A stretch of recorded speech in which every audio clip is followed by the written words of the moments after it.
నమస్కారం. ఒక యోగి ఆత్మకథ పరమహంస యోగానంద గారి యొక్క ఆధ్యాత్మిక జీవిత విశేషాలు మనం తెలుసుకుంటూ ఉన్నామండి. గోగి గోబీ పువ్వు దొంగతనం తెలుసుకునే విషయంలో పరమహంస గారికి ఒక అనుమానం కలుగుద్దండి. ఏయో గాబారా పెట్టే సంగతులు ఉన్నాయి. ఆయన బాధ్యతను ఆయన విస్మరించి మరి ఆ ఆశ్రమ దొడ్డి గుమ్మానికి తాళం వేయకుండా రావటం, ఒకతను వచ్చి కాలీఫ్లవర్‌ని దొంగిలించి వెళ్ళిపోవడం, ఇవన్నీ మనం తెలుసుకున్నాం కదా నిన్న. ఈయనకి అనుమానం వచ్చి గురువుగారిని అడుగుతారు. ఆ సంఘటన గురించి వివరంగా చెప్పమని. వాళ్ళ గురువుగారు ఎప్పుడో ఒకనాడు నువ్వు అర్థం చేసుకుంటావులే, మరుగుపడి ఉన్న ఈ విషయాలు కొన్నిటిని విజ్ఞానం, శాస్త్రం త్వరలోనే కనిపెడుతుంది అని చెప్తున్నారండి. కొన్నేళ్ల తర్వాత రేడియో వింతలు హఠాత్తుగా బయల్పడి ప్రపంచాన్ని ఆశ్చర్యంతో ముంచెత్తినప్పుడు గురుదేవులు జోస్యం పరమహంస గారి మనసులో మెదులుతుందండి. దేశ కాలాల్ని గురించిన పాతకాలపు భావాలు తుడిచిపెట్టుకుపోయాయి అంటున్నారు. ఎందుకంటే ఎవరి ఇల్లు కూడా లండనో, కలకత్తాయో ప్రవేశించలేనంత ఇరుకు ఏమీ కాదు కదా! మానవుడి సర్వవ్యాపకత్వం తాలూకు ఒక అంశానికి నిర్వివాదమైన నిదర్శనం ముందు అత్యంత మందబుద్ధి కూడా వికాసం చెందింది. గోబీ పువ్వు ప్రహసనం ఇతివృత్తాన్ని రేడియోలో సౌమ్యంతో బాగా అర్థం చేసుకోవచ్చు అంటున్నారు. ఎందుకంటే వాళ్ళ గురుదేవులు మానవం రూపంలో ఉన్న పరిపూర్ణమైన రేడియో. ఆలోచనలన్నీ ఆకాశంలో సంచరించే అత్యంత సూక్ష్మ ప్రకంపనలకు మించి మరేమీ కావు అంటున్నారు.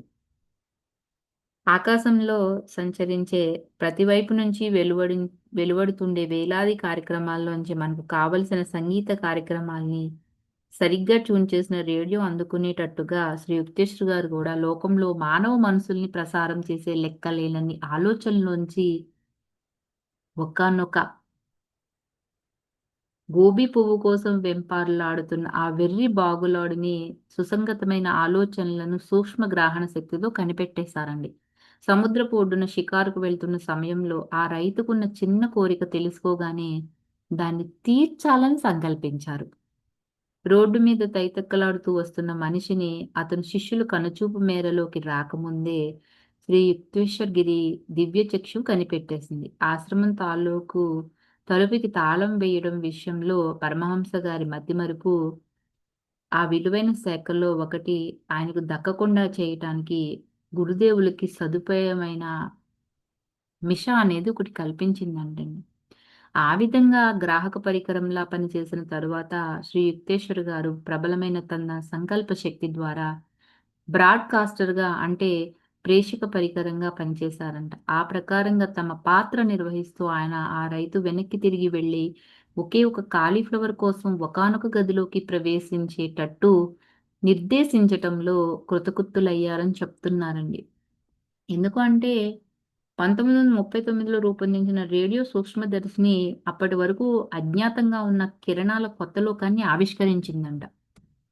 స్వతహాగా మానవుడు జడ పదార్థమని చెప్పే రకరకాల ద్రవ్యాలు కూడా ఎడతెరిపి లేకుండా కిరణాల్ని ప్రసారం చేయటం జరుగుతుంది. వాటిని ఈ పరికరం చూస్తుంది అని రాసిందంటండి అసోసియేటెడ్ ప్రెస్ అనే పత్రిక. మానసిక ప్రసారాలు అంటే టెలిపతి.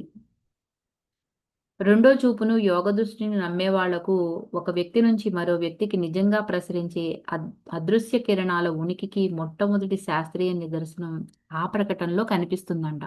ఈ రేడియో పరికరం వాస్తవానికి రేడియో స్పందన వర్ణపటదర్శిని. కానీ మామూలు వర్ణపటదర్శిని అంటే స్టెటోస్కోపు నక్షత్రాల ఏర్పడడానికి కారణమైన రకరకాల అణువుల్ని కళ్ళకు కట్టించినట్టుగానే ఈ పరికరం చల్లని విస్తేజ పదార్థాన్ని కళ్ళకు కట్టిస్తుందంట. మనిషి దగ్గర్నుంచి జీవ పదార్థాలన్నిటి నుండి వచ్చే అటువంటి కిరణాల ఉనికిని శాస్త్రజ్ఞులు చాలా ఏళ్లగా అనుమానిస్తూనే ఉన్నారు. వాటి ఉనికిని ఈనాడు మొట్టమొదటి ప్రయోగాత్మక నిదర్శనం కనిపించింది అంటున్నారు.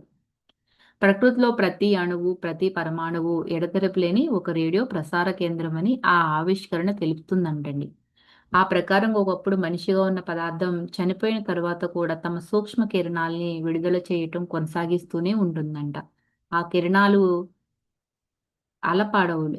అంటే ఇప్పుడు ప్రసారంలో ఉపయోగించే చిన్న రేడియో తరంగాల కన్నా చిన్నవాటివి మొదలుకొని పెద్ద తరంగాల కన్నా పెద్దవాటి వరకు ఉంటాయంట. ఈ తరంగాలు దాదాపు ఊహించలేనంటండి. ఇటువంటివి లక్షోపలక్షలు ఉన్నాయంట. చాలా పెద్ద పరమాణువు ఒక్కటే.